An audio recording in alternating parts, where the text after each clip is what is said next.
la fumée, des lasers, il règne une ambiance vraiment étrange. Ici, nous sommes dans un ventilateur géant, ou plutôt une soufflerie qui appartient à l'ONERA, le Centre français de recherche aérospatiale, qui fête cette année ses 70 ans. C'est un laboratoire où l'on étudie l'aérodynamique, la science des écoulements.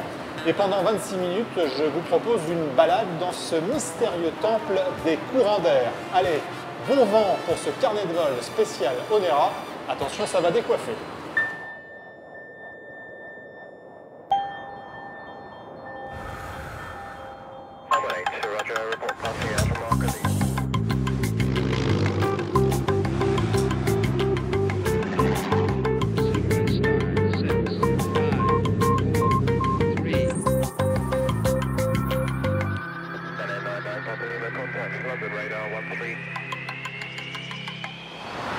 Bienvenue à Lille, dans l'un des 8 centres français de recherche aérospatiale. Les plus grandes souffleries de France et du monde sont à l'ONERA. Alors à quoi ça sert? On va le découvrir avec nos reportages et nos invités.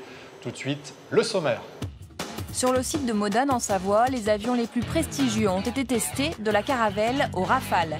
Ici, on travaille sur des maquettes, l'air y est projeté à la vitesse du son. Dans le Lot-et-Garonne, Jean-Michel est l'un des derniers fabricants d'hélices en bois en Europe. Ses clients sont des aviateurs passionnés, amoureux des beaux objets. Enfin, nous irons aux Pays-Bas, où l'on utilise des rapaces pour capturer les drones dangereux pour la navigation aérienne. Voilà, on se retrouve dans l'une de ces souffleries sur le site de l'ONERA à Lille. Il y en a des ventilateurs, derrière nous, ça tourne et encore là, ça tourne à la vitesse minimale.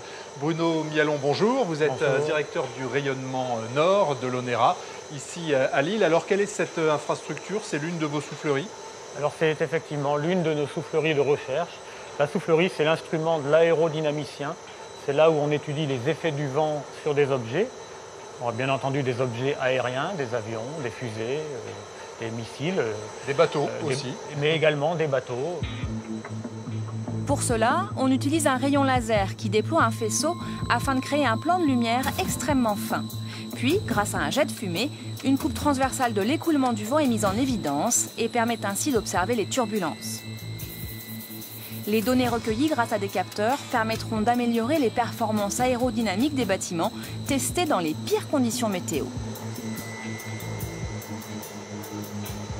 En deux mots, les grandes missions de l'ONERA, quelles sont-elles? Alors l'ONERA a été créée à l'issue de la Deuxième Guerre mondiale d'une volonté politique qui était de doter la France d'un organe de recherche dans le domaine aérospatial qui est un domaine de souveraineté nationale, avec les missions de préparer le futur. Alors, préparer le futur, c'est défricher des voies de recherche, c'est dérisquer des technologies, avec des visées applicatives très fortes et en particulier avec une volonté de transférer le résultat de nos recherches vers l'industrie. Alors on voit